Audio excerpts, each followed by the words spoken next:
All right. Hello, everybody. Welcome. Here with Bitcoin Bay, I have a special guest with me. His name is Spencer Shrader. If you don't know it already, he is setting up, getting ready for the upcoming NFL draft, which I think is pretty exciting.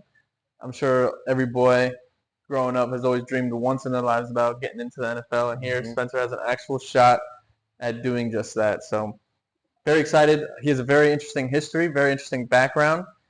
His family pretty much raised him to be a huge Bitcoin advocate. He's going to touch more into the specific details, but it's cool to see young guys like himself having a background and knowledge of these areas of economics, so young and ready to push it into his future as well for other people to feel its impact as well. So, Spencer, thanks for joining. Thank you. Appreciate being here. Thank you for that lengthy introduction. Absolutely. Not every day you get to interview a draft prospect, so wanted to get the listeners to know who it is they're talking to. Well, I So appreciate that.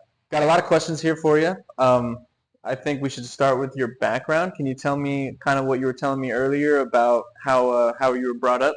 Yeah, for sure. So I had a really blessed childhood. I grew up homeschooled. So first grade, I was at a private school. My parents were like, you know what? I think we can handle this. Let's pull them out and see if we can get them plugged into some cool stuff. And so ended up being homeschooled. And every year, my parents would give me the option to go back to school.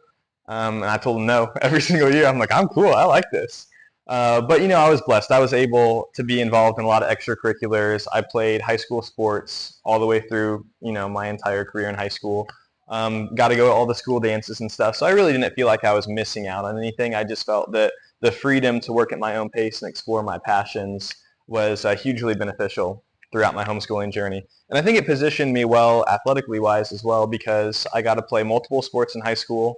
And I got to run my own business as well. So my sister and I have a private training company that we started when we were about 16 years old, just working with local kids in the area on soccer, football, speed and agility.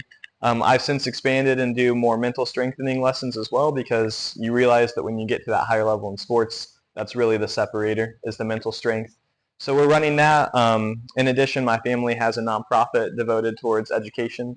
So we distribute resources, educational material that's very similar to what I had growing up to anyone that we possibly can, just to give them the best chance at success. And then, yeah, I also play football, and I enjoy that too. So I was 4 years at South Florida, and then this past year I was at Notre Dame as a grad transfer. Now I get the opportunity to train and get ready for the draft, and we'll see where I'll be in about a year. Very cool. Very cool. Um, when it comes to you growing up, did you notice when you were playing sports the differences between getting homeschooled and what some of your peers were dealing with being in public school? For sure, because you're operating on two different timelines. So most of my peers are restricted to 8 hours a day in a conventional school setting where their schedule is kind of taken care of for them, and so they get limited pockets to train. Whereas for me, being homeschooled, it was more about looking for opportunities to find and maximize pockets of space. So let's say I can knock out 3 hours of schoolwork before noon, and then I have the rest of the day to go out and do whatever I want to do.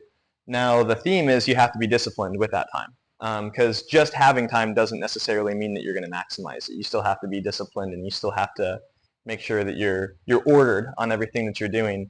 But yeah, it was a huge competitive advantage because I was able to work at my own pace and explore my passions in sports, and I wasn't restricted to a certain 8 hour day. What was the curriculum like? Was it different than A lot what? different because it changed every single day. So one of my favorite examples is when I was 12, my parents and I, and my sister as well, went on a 3 week cruise through Central America. But it was an educational cruise, so it was on a boat called Semester at Sea. And they bring speakers on board. You get like a day. We visited every country in Central America except for El Salvador. And you get like a day in each country to go and you interact with the locals, buy different stuff, try to speak some Spanish or whatever. And that was in the middle of the school year. And I remember like everyone else around us was like, what are you doing going on a cruise? That's a 3 week long cruise in the middle of the school Yeah. year. But our view was that was our school. That was an opportunity to learn. I think a lot of people, they view education as this cut and dry. I go to the brick and mortar institution down the road. That's where I'm educated. When in reality, education's all around you. And every opportunity that you have to learn from a conversation, to learn from an interaction, is an opportunity for you to become a more wise, more prepared person. And that was really our theory being homeschooled, was that there was no set way to be educated. There was no set way to success. It was more so just maximizing every moment opportunity that presented itself in life. Awesome. So I know Austrian economics has some influence in that schooling as well. I know me going to public school, we never touched Mhm. on Austrian economics, and I'm sure there was reasons for that why we never touched on those things. So how do you think that has added impact into your life going through school as a young guy? Well, I'd say that there's two things that really help me to have just a well-rounded, wise viewpoint on how the world works. Number one is my Christian faith. That's fundamental to everything that I do. That's just my lens on how I view the world and the impact that I want to have on making this world a better place. And then second to that is Austrian economics, understanding cause and effect and why things happen the way that they do in society and in the economy. And when you understand those things at a young age, it definitely prepares you to make educated decisions a lot quicker than most people can. An example of that would be my first real estate investment that I got when I was 20, back in July of 2020. Most people, it's like, well, I got to worry about the interest rate. I don't know what the Federal Reserve's doing with that. It's like the prime rate's at blah, blah, blah, and how do I control it? And for me, I kind of was able to see who's manipulating those things behind the scenes, and it gives you a little bit less stress when you go to make those decisions. And so I knew my goals of what I wanted to accomplish, and I was much more prepared to take that risk going in. And so I think that Austrian economics should be pretty fundamental to any type of educational program that someone's running out Yeah, there. we certainly agree with that. We partnered up with people in that space as well to help Hmm. bring, more education around to the community events that we're doing as well. So definitely all on board with that. How did being homeschooled prepare you for the college levels?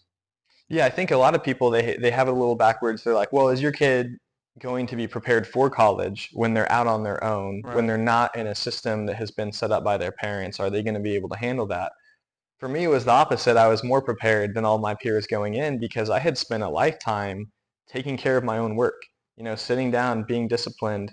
There was no one that was over my shoulder making sure that I was, I had my parents for guidance, but I didn't have a teacher that was giving me letter grades all the time and making me do my work and Right. sitting me down in the classroom for an hour before I transitioned to the next one. So you're more prepared to be disciplined when you step into an environment where your hand's not being held the entire time. And so while a lot of my peers, understandably, were working through some things, figuring out how they wanted to manage this college environment, where's my priority system at? Do I want to be in class? Do I want to be at that party? They're navigating those things. I already had a clear-minded view of what I wanted to accomplish out of the college experience, and my homeschooling journey certainly prepared me to maximize that. Very cool. Very cool. How's training for It's been a the blast. NFL going? It's really cool. It's such a blessing, and it's kind of weird because to me that's just my life, and I don't really think of it as anything other than, oh, I have something to do that day. I got to go out to the fields and kick, or I got to go to this gym and train.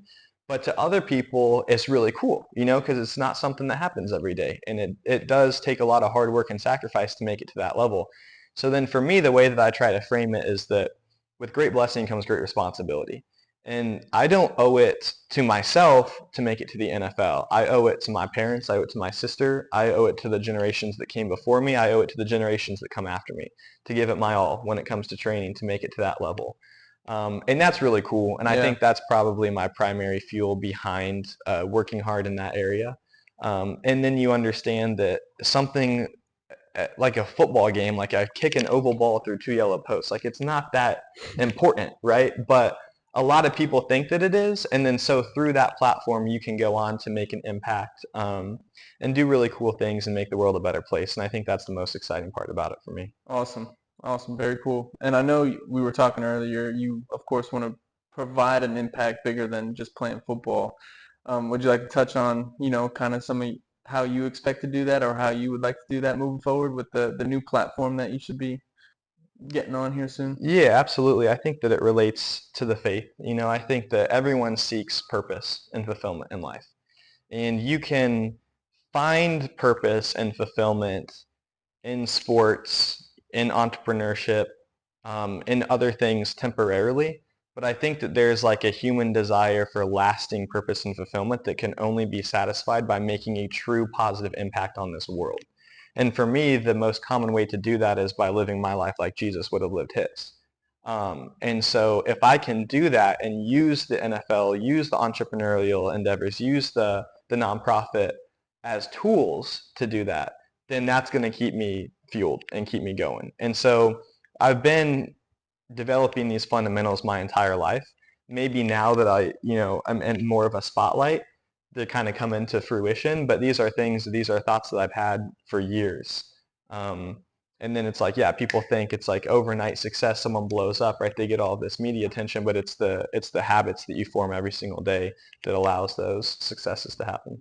Absolutely, absolutely. I find it, in my own values or principles of life, building that consistency and discipline over time is really where you start to see the effect. So Hmm. it definitely doesn't happen overnight. So it's cool to see the life sort of change, Yeah. like snap a finger, just because of the Yeah. efforts you were putting in I before. think it was Lionel Messi. It may not have been, but I think it was some athlete that said, like, I worked 17 years to become an overnight success, because it's like sometimes these people are just catapulted into the spotlight. And with the aids of social media and all these algorithms, someone can really blow up overnight.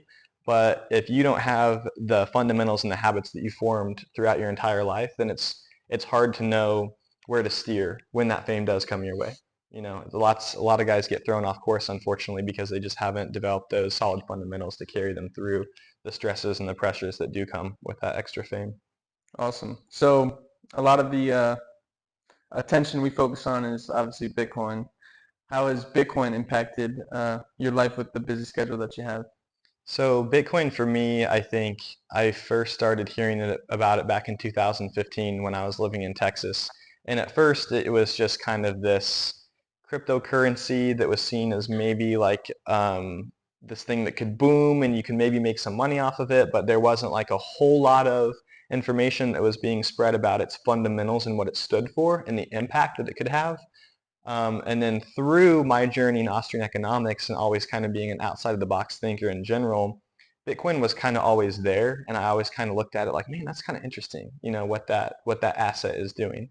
And then more recently, as most people are now aware of Bitcoin kind of rising and you see the prices go up and people want to know what it's all about, I think it's really cool what it stands for. I think that it's really cool that Bitcoin can fix things in society because obviously, I do want to make this world a better place. And I think Bitcoin is a really, really cool way to make that happen. You fix the money, you can fix the world. So coming from a background of faith, coming from a background of Austrian economics, and then coming from a background of Bitcoin, how do you see those three? How do you see those three kind of being impacting each other or moving the needle forward in even all three Yeah. themselves? So there's a lot of ways to define success. So you look at a famous athlete that might have achieved success on the field, or you look at maybe even like a policymaker, a politician, a bureaucrat of some sort that has maybe created something or done something financially that's seen as successful. But to me, like success is always in, did I create a positive impact? Did I make this world a better place? Because if I find success on someone else's, that I had to kind of tear someone else down to find it myself, I don't view that as success. So Bitcoin to me is really cool because I think that it can change this world, and it's going to disrupt a lot of things that are happening economically. It's going to disrupt a lot of things that is happening with the financial system nowadays, but it's going to be a really, really good thing, and it's going to benefit a lot of people. And so there's a lot of people on the top, and they don't want that to happen because they have success, as in holding these positions of power and being able to make these decisions. But is that what's best for the people? Is that what's best for the world? In a lot of cases, I think no. And so that's why I'm so excited to see Bitcoin be a disruptor and see what it can change and how it can make this world a better place. Absolutely. Everyone here Hmm. agrees with those very points as well. So um, another question for you. I'm drawing a blank. Hold on. I just had it.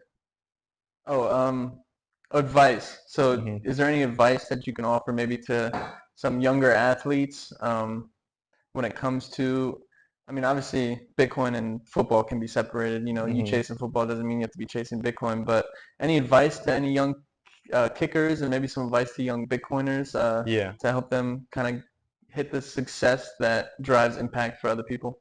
Yeah, I think about that question a lot. I do a speaking tour for Fellowship of Christian Athletes, and so I'm always thinking of ways to kind of relate with the younger audience and how to get a message across of what can bring purpose and fulfillment. Because again, like you can chase worldly material things and they can be like temporarily satisfying, especially that when that's what your peer group incentivizes.